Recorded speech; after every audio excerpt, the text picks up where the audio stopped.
Shalom, shalom, amadas y amados, en esta hermosa tarde de Shabbat. Un saludo a todos, un abrazo y vamos a continuar con el análisis de nuestras parashot. La parashá de esta semana es la parashá número 21 que lleva por título Kitizá.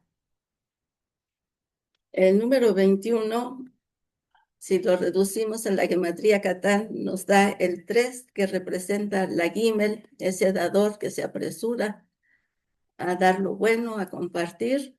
Si lo tomamos de manera individual, como los dos números, tenemos al Aleph que representa a Adonai y el 20 que representa la mano cerrada, la mano poderosa de Adonai. Y la palabra Kitizá se traduce como cuando hagas o levantes un censo o cuando cuentes.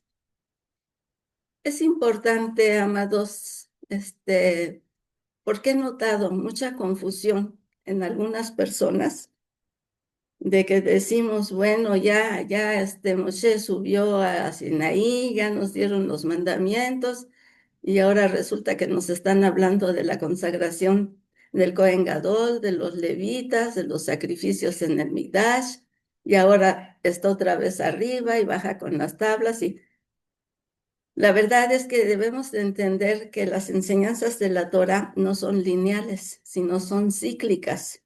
Y muchas veces se adelanta, muchas veces se regresa, y no tanto porque lleve ese orden, sino que ahorita debemos de contemplar la situación de que Moshe, en el momento en que hubo esos relámpagos, truenos y demás, en cuando se presentó el pueblo entero en un estado de pureza ante Sinaí, tuvieron miedo y entonces le dijeron a Moshe que él subiera y que al Sinaí y sirviera de intermediario entre el Eterno y el pueblo.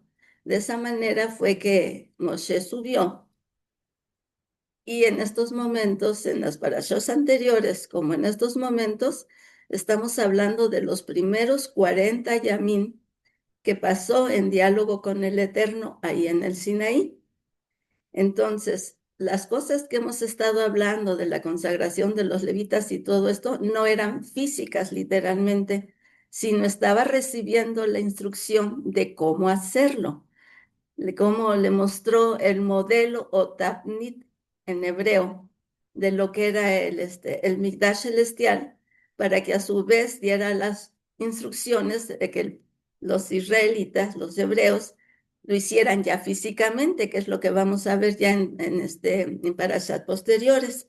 Entonces, ahorita tomemos en cuenta eso, que él está recibiendo ahí en Sinaí las instrucciones para hacer todo lo que hemos estado hablando, que posteriormente va a comunicar al pueblo para llevarlo a cabo.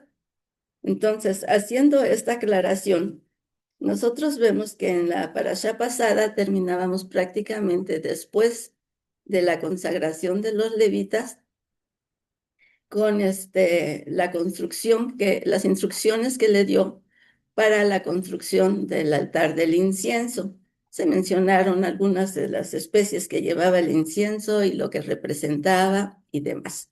Y ahora como que brincamos a donde el Eterno habla con Moshe y le dice que cuente a los mayores de 20 años en adelante que están preparados para la guerra a través de la entrega de medio shekel de plata. Sabemos, y hay que aclararlo y estar conscientes de ello, que el Eterno no le gusta contar a las personas. Él lo que quiere es saber con qué personas cuenta para su obra. Entonces, de esta manera, pide que cada varón mayor de 20 años que está listo para la guerra aporte medio shekel de plata para todos los gastos que se van a realizar en el Mikdash. Este medio shekel de plata, ¿por qué medio shekel y por qué de plata cuando pudo haberse pedido la aportación en otra especie, en oro, otro metal o no sé? Bueno, vamos a analizar el por qué. Medio shekel representa algo incompleto, la mitad. Lo que quiere decir que si el Eterno nos va a contar a partir de la entrega de medio shekel de plata, estaría representado solamente la mitad de nosotros, la mitad de los varones que aportaban ese medio shekel. ¿Por qué la mitad? Porque ningún ser humano estamos completos si nos falta Yeshua. Yeshua es el otro medio shekel con el que se hace la unidad, ¿sí? Entonces, esto quiere decir que nosotros no estamos completos si aportamos ese medio shekel que representa, pues, nuestra representación humana, y no podemos llegar a estar completos si no completamos esa unidad con la parte espiritual que debemos de alcanzar. De esa manera ya estamos completos, y la palabra completo es justamente shalom, quiere decir completo, ¿sí? Entonces, para estar completos, repito, tenemos que estar en Ejad con Adonai Yeshua HaMashiach. Ahora, ¿por qué de plata? ¿Por qué no de oro o de otro metal o de otra especie? Porque sabemos que la plata tiene el simbolismo de la redención. Entonces, si la redención, el Eterno ya la tiene preparada y ya sabe con quién cuenta para hacerlo, pero en su infinito amor no nos deja solos. Quiere que seamos socios con Él en ese plan de redención. Por eso es que utiliza la plata como esa dádiva que pide para poder contar a las personas mayores de 20 años. Esto lo daban los varones, pero sabemos que simbólicamente, pues también a nosotras como mujeres nos atañe. ¿Por qué? Pues porque somos las que damos la vida a esos varones, precisamente. Entonces, por default, como dicen, pues ya vamos incluidas ahí, ¿sí? Entonces, ya que se hace esta aportación en el capítulo, perdón, me olvidé de darles las citas de la parashá, es en el libro de Shemot del capítulo 30, 11 al capítulo 34, 35. Entonces, en el capítulo 30 incluye esto de dar el medio shekel. Y también en la parte final de este capítulo nos habla de cuidar, de recordar y guardar el Shabbat.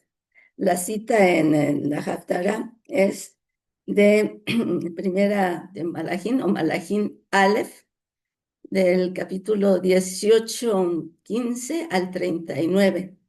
Y en el Brit Hadashah o Nuevo Pacto es en Lucas 5, del 15, me parece, hasta el 22, 47 o 49, algo así, perdón, no recuerdo bien exactamente la cita. Pero entonces, ¿qué sucede aquí? De que cuando nos habla de la entrega de ese medio shekel, después pasa a recordarnos lo que es el Shabbat, cómo debemos de guardarlo. Y al final de esta parashá también nos vuelve a recordar lo del Shabbat. Entonces vamos a hablar ahorita un poquito de esto, pero recordemos que desde Bereshit ya nos está hablando constantemente de guardar el Shabbat. ¿Por qué es tan importante guardar el Shabbat? Porque la palabra dice en Bereshit que él durante 6 días trabajó haciendo la creación de todo lo visible y lo invisible, y en el séptimo descanso. Y esa misma orden nos da a nosotros, que fuimos hechos a su imagen y semejanza, para también durante 6 días trabajar, guardar el séptimo día. En las congregaciones nos dicen, tienes 6 días para trabajar y hacer lo que te plazca, y el séptimo lo guardarás para Adonai. No, no es así. No es que hagamos lo que nos plazca. Lo que tenemos que hacer es lo que Él nos dice en su palabra. Y trabajar no quiere decir estar de sol a sol trabajando para buscar el sustento, porque el sustento viene de Él. Obviamente tenemos que trabajar para aportar al hogar pues todo lo necesario. Esa aportación Él nos las da a través de la fuente de trabajo, pues sí, la labor que tengamos que hacer, y Él es el que nos hace ir al trabajo que realmente forma parte de nuestra misión, de nuestro propósito, y también suple a través de él todas nuestras necesidades económicas. Entonces, esos 6 días tenemos que trabajar, pero conscientes de que todo lo que recibimos y todo lo que somos y tenemos viene de él, ¿sí? Y eso de hacer lo que quieras, no, tienes libertad, sí, para ir y venir y hacer muchas cosas, pero no lo que quieras, porque como dice en el nuevo pacto, lo dice Shaul, no todo nos conviene. Todo puede ser lícito, pero no todo nos conviene. Entonces tenemos que cuidar muy bien qué es lo que realmente vamos a hacer durante esos 6 días. Ahora bien, él dice que el séptimo día descansó. En otras versiones, más correctamente dice, cesó de la obra que estaba haciendo. Porque cuando oímos la palabra descansar, así como que sentimos que es sentarte o acostarte y dejar de hacer todo y dedicarte a estar en blanco, con tu mente en blanco. Y no es así.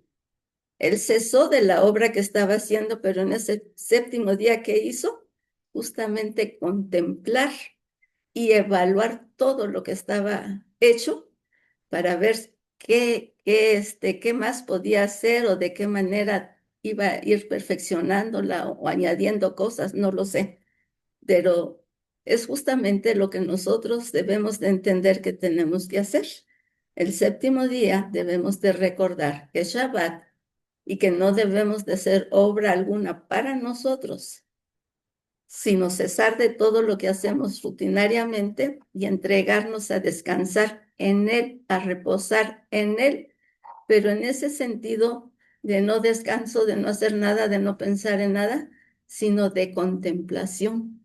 Estar atentos a lo que su voz nos pueda decir y sobre todo a evaluar todo lo que en esos 6 días hicimos en cuanto al trabajo físico secular y al trabajo espiritual. ¿Qué tanto realmente estuvimos alineados a su voluntad? ¿Qué tanto no hicimos? ¿Qué tanto lo ofendimos? ¿Qué tanto dañamos a nuestro prójimo? ¿Qué tanto nos estorbamos o dañamos a nosotros mismos? Es ese descanso del Shabbat que nos permite contemplar todo lo que en los 6 días anteriores hicimos. ¿Para qué? Para perfeccionarlo durante los 6 próximos días que vamos a vivir de Shabbat en Shabbat. Entonces, esto más que nada es lo que quería yo comentarles respecto al Shabbat, porque es lo que yo he entendido. Y después en el capítulo 32 ya nos habla de lo que es el pecado del becerro de oro, ¿sí? Entonces, ya en parashot anteriores ya se había mencionado, pero repito, era lo que el Eterno estaba comentando con Moshe. Ahorita ya es algo que está sucediendo o que va a suceder. ¿Qué pasó durante ese pecado de la idolatría del becerro de oro? Que justamente Moshe subió a Sinaí durante esos 40 días en los que no comió, en los que no bebió nada, no hizo ninguna necesidad física porque no la necesitaba. Estaba en completa comunión y delante de la presencia del Eterno, de tal manera que no había nada que hacer en la carne, sino todo era en el Ruh, en el espíritu. Y pues el pueblo sabía que iba a permanecer allá durante 40 días recibiendo instrucciones del Eterno. Pero como siempre, ¿qué nos caracteriza al ser humano? La impaciencia. Todo lo queremos rápido. Ahora tenemos el Internet, toda esta red de comunicaciones inmediatas en las que en segundos nos comunicamos hasta el otro extremo del mundo, en el que hasta la comida ya es comidas rápidas y todo lo queremos hacer rápidamente. Por eso es que nuestros hijos y nuestros niños están acostumbrados a pedir y de inmediato quieren recibir, porque falta la sablanut, que es la paciencia en hebreo. Entonces, esto justamente fue lo que faltó en el pueblo hebreo en esa ocasión, en el que llegaron al Yom número 40 y ya querían ver abajo a Moshe, dándoles la instrucción de todo lo que había recibido del Eterno, cuando aún el día no terminaba. Entonces se desesperaron, pensaron que algo había pasado con Moshe, que quizá ya estaba muerto y que no podían esperar más. Incluso hay versiones en algunos escritos judíos, como en la Kabbalah y muchos otros libros en donde nos hablan de que el enemigo realmente utilizó la puerta abierta que el pueblo hebreo hizo al dudar, al impacientarse, para él penetrar en su mente y poner incluso la imagen del cuerpo de Moshe ya muerto. Por eso es que ellos estaban convencidos de que ya no iba a regresar. Y entonces pidieron que se les elaborara un ídolo que representara al Dios al cual tenían que adorar. Algunas versiones nos dicen que como quien trabajaba o quien era orfebre era Ur y su hijo Uri, que pidieron a Ur que les elaborara ese ídolo. Y Ur, al negarse porque sabía que era idolatría, se dice en el Midrash y algunos escritos que el pueblo lo mató, ¿sí? Que lo mató, lo eliminó y entonces le pidieron a Aarón que fuera él el que lo hiciera. Y ante esta situación que pudo haber sido verdad, nosotros encontramos la lógica de la reacción de Aarón, de decir, si me niego a hacer lo que me piden, me va a pasar lo mismo. Y entonces el pueblo, al no estar aquí Moshe, se va a quedar sin alguien que lo encabece o que sea el líder o pues sí, el que lo siga orientando sobre lo que tengan que hacer. Entonces, debido a eso, él les pidió que entonces recolectaran todos los anillos y aretes y todos los artículos de oro de sus mujeres y lo que ellos tuvieran para fundirlo y poder hacer la imagen que les estaba pidiendo. Y así fue, le llevaron todos los artículos de oro y él los fundió en el fuego. Aarón no tenía la destreza como Ur, Urí y después Belsalel y Aholiab para hacer cosas, ¿sí? Para transformar el metal en artículos. Nosotros sabemos que Aarón era un Cohen, ¿sí? De tal manera que se dice en el Midrash que cuando él fundió el oro, automáticamente salió la imagen de un becerro al cual tanto los israelitas consideraron que sí podía ser Elohim, porque Elohim representa la letra Aleph en el alefato hebreo, pero en el pictográfico está representado por una cabeza de buey.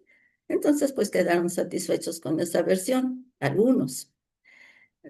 Por parte de los egipcios o los Ereb Rab, que salieron de Egipto acompañando al pueblo hebreo, supuestamente convertidos, pues vieron esa imagen como su dios allá en Egipto, el buey Apis. Entonces imagínense el grado de confusión que hubo, de tal manera que empezaron a hacer sus alabanzas a ese ídolo, a terminar en orgías, y era una escandalera la que había ahí abajo, que fue justo en ese momento cuando el Eterno le dijo a Moshe, baja porque tu pueblo se ha corrompido o algo parecido le dijo. Pero ya nos llama la atención que cuando le da la orden de ir a Misrayim para liberar al pueblo, le dijo, vas a ir y vas a liberar a mi pueblo. Y ahora que el pueblo se había desviado, que había pecado, le dice a Moshe, baja porque tu pueblo, ya no, ahí ya Elohim lo desconoció como su pueblo.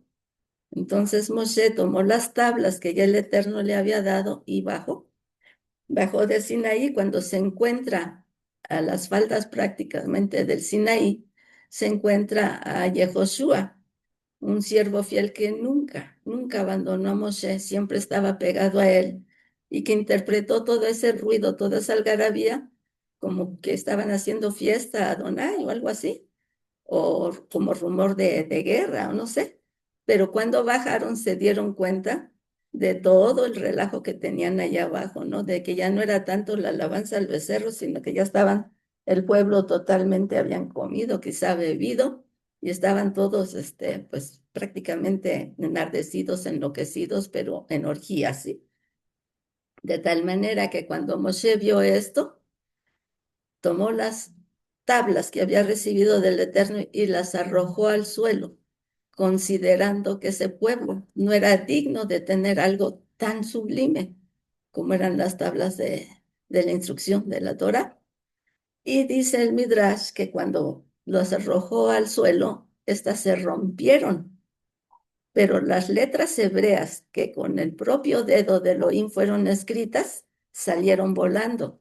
Y salieron volando porque eran pedazos de zafiro, ¿sí? Esas letras fueron escritas, pero en zafiro, en esas tablas o lujot que el Eterno entregó a Moshe.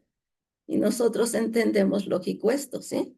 Porque las tablas se rompen, pero algo tan sagrado como eran las letras con las que sabemos que son bloques de construcción con los cuales se construyó todo en el universo, pues regresaron a su fuente original, que era Adonai.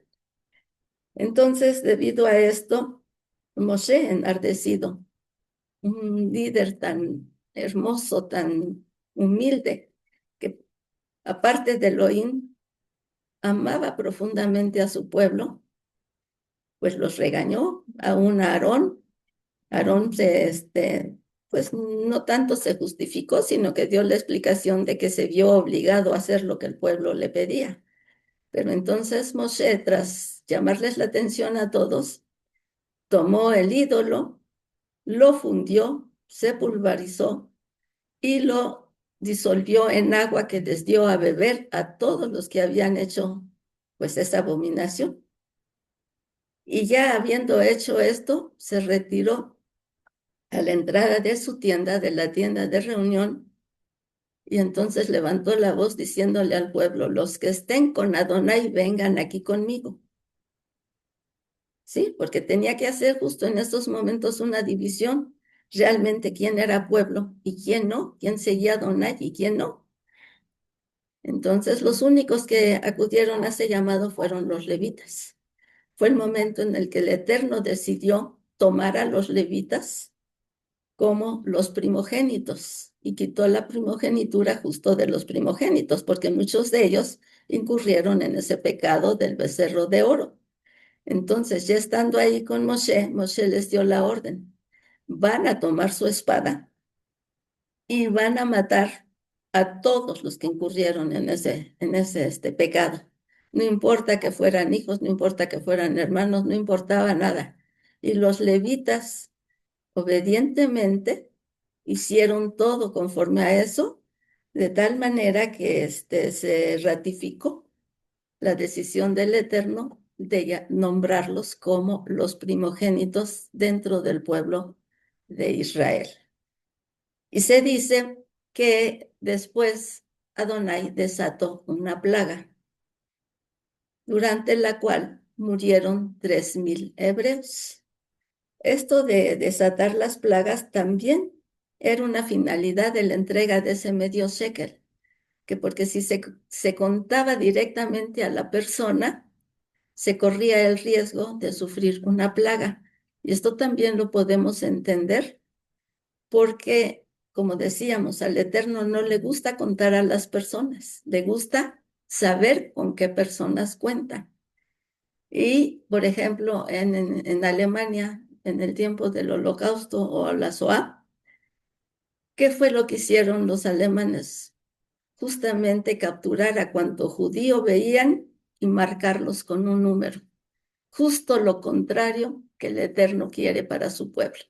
Ellos los marcaron con un número, mostrando claramente la oposición que tenían a los designios de Adonai. Entonces, ahora vemos esas diferencias que debemos de tomar muy, muy en cuenta de lo que es el mundo secular y el mundo espiritual, en donde nos gobierna en todo momento, tanto en lo secular como en lo espiritual, la voluntad de Adonai Elohim. De esa manera, entonces, nosotros podemos ver que al marcar a los judíos realmente se desató esa plaga de muerte en la que fueron lanzados a los hornos crematorios y la persecución que pues todos conocemos a través de lecturas de películas que fue tan dolorosas del pueblo judío. Y bueno, nosotros podemos decir y pensar, y lo hemos dicho y hemos cuestionado muchas veces, ¿por qué si el pueblo hebreo ha sido celoso de guardar la palabra de Elohim y gracias a ellos nosotros hemos tenido conocimiento de la misma? ¿Por qué les han sucedido tantas calamidades? Y la explicación que se nos da es justamente que el pecado del becerro de oro tenía que pagarse. El Eterno perdona nuestros pecados cuando nos arrepentimos genuinamente, pero de todas maneras nos cobra. Tenemos que restituir, tenemos que hacer un pago por la transgresión hecha. De esta manera, pues Él perdona y nos perdonó en el madero. Ahí clavó el acta de los decretos, perdonándonos de todos nuestros pecados. Pero esa transgresión que se hizo, se tenía que pagar y no la cobró de manera inmediata, sino la ha estado pagando poco a poco. O sea, no porque se cobre algo, sino porque está dando la oportunidad de rectificar ese hecho mal. Y como a través de las generaciones no se ha podido rectificar en su totalidad, es que ha estado pasando tanta desgracia al pueblo judío y aún al pueblo creyente como un pago de ese acto de idolatría hacia el becerro de oro, cuya palabra en hebreo es egel, becerro, y por ejemplo, se escribe con ayin, que simboliza, obviamente, lo que la letra hebrea dice, el ojo, pero ahí sería representado por la envidia, el leyinara. No recuerdo bien la palabra que representa la gimel, pero en hebreo no recuerdo bien la palabra, pero se refiere a, a la situación de la sexualidad desenfrenada, la sexualidad no correcta como lo manda el Eterno dentro del matrimonio, y la letra Lamed, que lleva al final de la palabra Egel, significa justamente lo que se refiere a la Lashon Hara. Entonces, ese ídolo representaba esos tres pecados tan grandes por los cuales pues se ha hecho tanta transgresión, no nada más en el pueblo hebreo, sino la humanidad entera, ¿sí? Entonces, ahora podemos entender tanta calamidad del pueblo judío en la actualidad y aún con esa enseñanza de saber el pueblo hebreo de lo que Elohim ha hecho, las proezas que vieron al abrir el Yam Suf, en las plagas, en todo lo que sucedió en Sinaí, y ahora con lo del becerro y todo eso, aún le han dado la espalda a Elohim y se han ido tras falsos dioses, ídolos, tras situaciones contrarias a sus ordenanzas. Y es cuando nosotros podemos entender, porque mucha gente no creyente dice, como siendo Dios tan amoroso, tan misericordioso, permite tantas cosas, tantas injusticias. No, Elohim no es injusto, es justamente el Elohim, el Rey justo, el que todo lo que hace es justo y aún dentro de esa justicia siempre impone su misericordia antes que el juicio, porque si fuera nada más por juicio ya nadie existiría. Entonces nosotros podemos entender todo eso y ahora con el pecado del becerro de oro saber por qué la humanidad está padeciendo lo que está padeciendo, porque no hemos corregido ese pecado. Y tenemos hasta la venida de Yeshua para hacer una radical teshuva y corregir todo lo que falte por corregir. Y sobre todo, enseñar a nuestros hijos para que se alineen a la voluntad de Elohim y podamos cuanto antes corregir esto, porque todos deseamos que cuanto antes venga Yeshua por su pueblo. Y la única manera es esa, corregir todo lo que hemos estado haciendo mal. Amén. Bueno, en el capítulo 33 de esta parashá, ya se nos habla de que Moshe, al ver esa transgresión por el pecado del becerro de oro, quiere seguir intercediendo por ese pueblo al que ama tanto y vuelve a subir a Sinaí y permanece otros 40 yamín ahí con el Eterno, suplicándole que perdone al pueblo. Adonai Elohim le decía que estaba harto del comportamiento del pueblo y quería eliminarlos a todos, que de Moshe iba a levantar un pueblo grande también. Pero Moshe, en ese amor por el pueblo, por Elohim, el celo por el nombre de Elohim y por la gran humildad que tenía, siempre seguía constantemente intercediendo, que si no perdonaba al pueblo, era preferible que borrar el nombre de Moshe de su libro, que porque él no estaba de acuerdo en lo que se iba a decir, de que Elohim había sacado libre al pueblo hebreo de Misraín para después matarlo en el desierto. Todos estos argumentos con autoridad, pero con humildad y basados en las declaraciones que el Eterno había hecho primero en su palabra, eran los que hacían que Adonai pues no se convenciera. Simplemente él sabía lo que iba a pasar, pero quería que Moshe lo dijera, así como quiere de todos nosotros que cuando le pedimos algo, lo pidamos en base a la palabra, porque Él quiere que sepamos qué estamos pidiendo y por qué lo estamos pidiendo y a quién y en base a qué lo estamos pidiendo. De esa manera, entonces, Moshe en ese diálogo con el Eterno, en este capítulo, que en lo particular a mí me ha encantado, me ha gustado muchísimo, en el capítulo 33:13, Moshe le dice al Eterno, pues bien, si he encontrado gracia delante de tus ojos, te pido, oh Adonai, que me hagas conocer tus caminos, para conocerte más, para conocer tus caminos. Y recuerda que este pueblo es pueblo tuyo. Entonces, con esas palabras, Moshe se dirige al Eterno para pedirle que se dé a conocer, que se revele más y más a él, pero al decirle que ese pueblo es pueblo tuyo, está pidiendo lo mismo que pide para él, lo está pidiendo para el pueblo.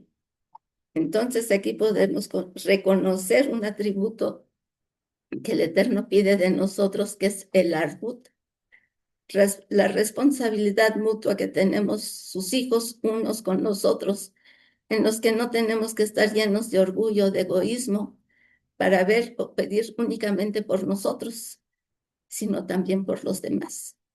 Porque sabemos que todos somos hechura suya, a su imagen y semejanza, y todos somos miembros del cuerpo de Yeshua. Entonces no puedo pedir por mí nada más, porque entonces un miembro de ese cuerpo no estaría cumpliendo su misión. Y entonces, como el cuerpo va a actuar como un cuerpo completo. Es por eso, no es tanto porque digamos, no, me obligan a pedir por el hermano, no. Es porque tenemos que luchar por ese ejá para poder conformar el cuerpo de Yeshua, porque una vez conformado, Él entonces podrá hacer todo lo que quiere hacer con esta humanidad para llevarla a ese reinado milenial. Entonces, cuando le dice esto Moshe al Eterno, le pide que le permita ver su gloria. Y el Eterno le dice que no es posible porque nadie puede verlo cara a cara sin el peligro de morir. Sin embargo, le dice, ve y párate entre la hendidura de la peña o de la roca en algunas versiones, y yo pasaré y me mostraré a ti. Entonces, obediente va Moshe y se para en la hendidura de la peña y pasa a Adonai. Cuando pasa por él, lo cubre con su mano y sigue adelante de tal manera que Moshe únicamente puede ver sus espaldas. Y nosotros nos preguntamos, si Elohim es espíritu, ¿cómo pudo ver sus espaldas? Quizá en ese momento ya le mostró la imagen visible del Elohim invisible, que es Yeshua, y únicamente vio sus espaldas. Y como reconoció que eran sus espaldas, nosotros queremos pensar que vio en esas espaldas el talit que lo cubría. De esa manera identificó la espalda. Pero es bien importante entender por qué el Eterno le dijo que se parara en la peña. ¿Qué representa la peña o la roca? Yeshua, ¿sí? ¿Cómo podemos ver o cómo se nos puede revelar el Eterno a nosotros?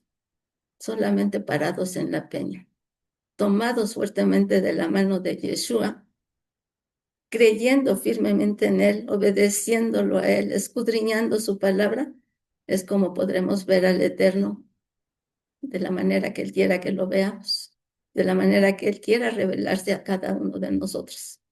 Entonces, este es un capítulo muy hermoso porque nos muestra esto, cómo nosotros vamos a poder ver en un momento dado al Eterno, en esos momentos de fusión, de fusión en la plegaria con el Eterno y con verdadera kavaná o intención del corazón genuina de anhelar su presencia, de anhelar escuchar su voz. Y cuando el Eterno pasa es cuando le declara los 13 atributos que pues tenemos como sugerencia y como tarea leerlos detenidamente en la escritura para que nosotros continuamente los estemos declarando, porque esos 13 atributos es lo que necesitamos nosotros para fortalecer nuestra vida espiritual y mantenernos así como Moshe cerca del Eterno y poder recibir su revelación y sentir su presencia. Esto es lo que nos habla el capítulo 33 y ya en el 34, que es el final de esta porción de la escritura, de esta parasha, vuelve a hablarnos del Shabbat, a recordarnos nuevamente que recordemos y guardemos el Shabbat, y ya explicamos más o menos de la manera que lo hemos entendido, la manera en que debemos hacerlo. Y después continúa dando instrucciones de lo que hay que hacer para poder terminar el diseño de la construcción del Mikdash, y que era ya donde también se habla de las mujeres, ¿sí? Que deben de llevar la lana púrpura, carmesí, azul y todo, porque van a ser las encargadas de hilar todo lo que son las cortinas y contribuir con Belsalel y Aholiab, porque ya es cuando los menciona en esta parte final de la parashá, donde dice que ha escogido a Belsalel, cuyo nombre quiere decir a la sombra del Altísimo, porque ha puesto en él espíritu de sabiduría y todo su rúa, y le ha dado la capacidad de ser un orfebre, un artesano pues excelente para construir todos los artículos del Mikdash. Y Belsalel es justamente nieto de Ur, hijo de Uri, de la tribu de Yehudá.